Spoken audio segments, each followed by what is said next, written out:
Baada ya Waislamu kuishi katika nidhamu hizi za kisekula ambazo kwamba zimejengewa juu ya msingi wa kutenganisha dini na maisha ilmania. Assalamu alaikum warahmatullahi wabarakatuhu. Alhamdulillah wa baad. Wasikilizaji wapendwa, karibuni katika channel ya Mimbar ya Umma. Lillahi alhamdu wal minna. Leo tumepata mgeni, ndugu yetu Fadhilatul Akh Ustadh Mahdi Ali, ambaye amekata masafa kutoka maeneo ya Takaungu akatufanya ziara huku kwetu Kisauni. Akhi Fadhil Mahdi Ali, kuna wakia ambayo imetokea hivi karibuni, nayo ni matukio ya Summer Tides ambayo iliyofanyika Malindi, Summer Tides Festival. Umma imetatizika katika Aqra Darul Islam, manake kitovu cha Waislamu hapa Kenya, maeneo kama Mombasa, Malindi ikiwemo ndani. Hii ni sehemu ambayo kwamba Waislamu majority wako, lakini kukafanyika hafla ambayo ya aibu, hafla ya fedheha, watu waenda tupu, watu wacheza kwa ikhtilati bila ya mipaka, tukio la kusikitisha kufanyika katika mji wa Kiislamu. Labda una yapi kutueleza kuhusiana na kadhia hii hasa? Naam, bismillah wassalatu wassalamu ala rasulillah wa ala alihi wa sahbihi wa man wala. Baad, kama ulivyoeleza al-akh Khamis, barakallahu fik, ni jambo ambalo kwamba lenye kusikitisha kuona jambo kama hili la mchanganyiko wanaume na wanawake wengine ambao kwamba wanahesabiwa ni katika wale ambao kwamba wanaingiliana jinsia moja, mashoga na wengine kukutana katika mji wa Kiislamu. Kihakika hili ni jambo ambalo kwamba ni la kutarajiwa baada ya Waislamu kuishi katika nidhamu hizi za kisekula ambazo kwamba zimejengewa juu ya msingi wa kutenganisha dini na maisha ilmania, na ambao kwamba zinaadhimisha uhuru, wanasema ni hurriyatu shakhsia, personality freedom.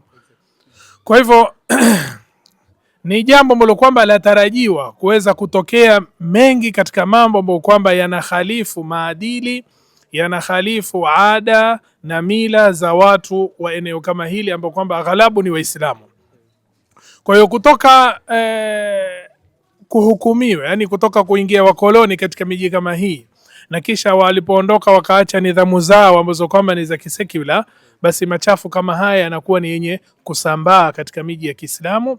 Kwa hivyo ni jambo ambalo kwamba la kusikitisha na la kutarajiwa katika nidhamu kama hizi. Taib, labda lengo kuu ambalo naona watu wamefocus nalo si tu kule kustarehe na kuenjoy kama wenyewe wanavyosema, lakini pia imedhihirika zaidi kwamba mabiashara, watu wa maeneo yale wamepata biashara, waliokuwa wakiuza kuku wameuza, waliouza vilevyo wakauza.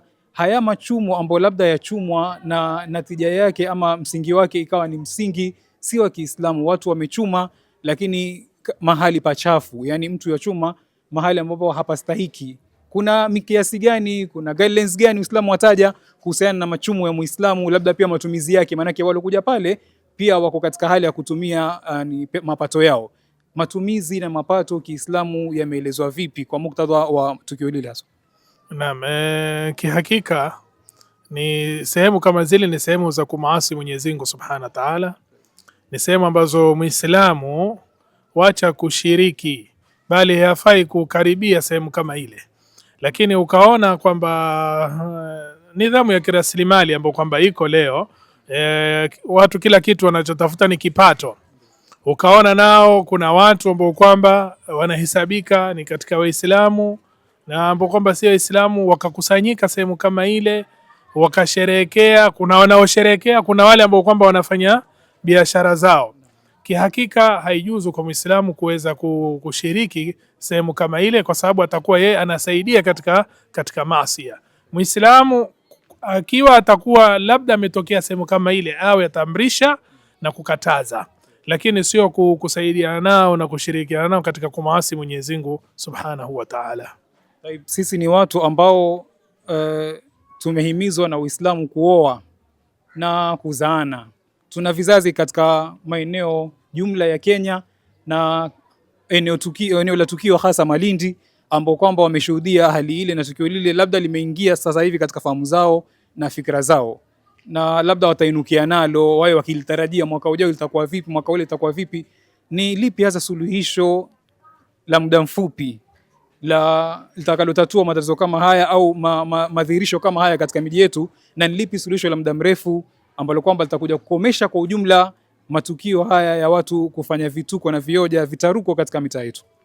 Naam, kihakika kwa Muislamu anapoona munkar kama huu atakana akanye na akemee. Mwenyezi Mungu asema lu'ina alladhina kafaru min bani Israil ala lisani Dauda wa Isa ibn Maryam dhalika bima asaw wa kanu ya'tadun kanu la yatanahawna an munkarin fa'alu. Kwa hivyo kunapotokea munkar kama huu ni Waislamu kusimama na wakanye, na lao watu hawatokanya wakasema katika mambo ambayo kwamba yameenea, ni mambo ambayo kwamba yapo, ni mambo yatarajiwa katika mfumo huu muovu kwa sababu ya ghalibia, basi adhabu ya Mwenyezi Mungu Subhanahu wa Ta'ala ikishuka itawakusanya watu wote. Lakini ikiwa watu wataamrisha mema na kukataza mabaya, Mwenyezi Mungu Subhanahu wa Ta'ala anawaokoa na kuwakomboa wale ambao kwamba wanaamrisha mema na kukataza mabaya. Kwa hiyo suluhisho la muda mfupi ni al-amru bil ma'ruf na nahy anil munkar. Waislamu wasimame wapinge, na tuwaona alhamdulillah wamejitokeza Waislamu na hata wasiokuwa Waislamu wamelipinga swala hili, lakini yatakalipingwe kikweli kweli na watu wajitokeze kwa wingi wazi wazi wapinge munkari kama huu usiwe ni wenye kufanyika katika biladi zao. Na suluhisho la kihakika juu ya tatizo kama hili ni kihakika ni kusoma hukumu al-Islam, ambapo kwamba leo hakuna ulimwengu mzima na huku kwetu pia hakuna, lakini nidhamu ndio inaolinda ushoga. Nidhamu ndio ambayo kwamba inawapatia uhuru, yani system yenyewe ndio ambayo kwamba inawapatia nafasi, yani hawa wanafanya kitu ambacho kwamba ni ruhusa kikatiba na kikanuni, kwa sababu masala ya uhuru wa mtu binafsi kwa mujibu wa nidhamu hii na kanuni zake. Kwa hiyo ili hili jambo litoweke, kwa sababu Mtume sallallahu alaihi wasallam asema man amila amala qaum lut faqtulu al-fa'il wal-maf'ul na az-zaniyatu waz-zani fajlidu kulla wahid minhum 100 jalda. Mwenyezi Mungu Subhanahu wa Ta'ala amezungumza masala ya uzinifu, hukumu ambapo kwamba imesomeshwa nzito, na masala ya ushoga na hizi munkarati zote. Leo kwa sababu hudud hazitabikishwi na sharia Mwenyezi Mungu Subhanahu wa Ta'ala hisimami, kwa hivyo utaona ni masala ambapo kwamba yanaenea na ufisadi unaenea. Kwa hivyo Waislamu kwa sasa waamrishe mema, wakataze mabaya, na vile vile wasirudi nyuma, waendelee na kazi ya kufanya kazi pamoja na wanaofanya kazi kuweza kurudisha maisha ya Kiislamu chini ya daula ya khilafa. Jazakallahu alkhair. Wasikilizaji wapendwa, nataraji kwa haya yametosha. Ni juu yetu kuyasikiza na kuyafanyia kazi maneno adhim kama haya, taadhiman kwa ziara ya mgeni wetu leo. Shukran.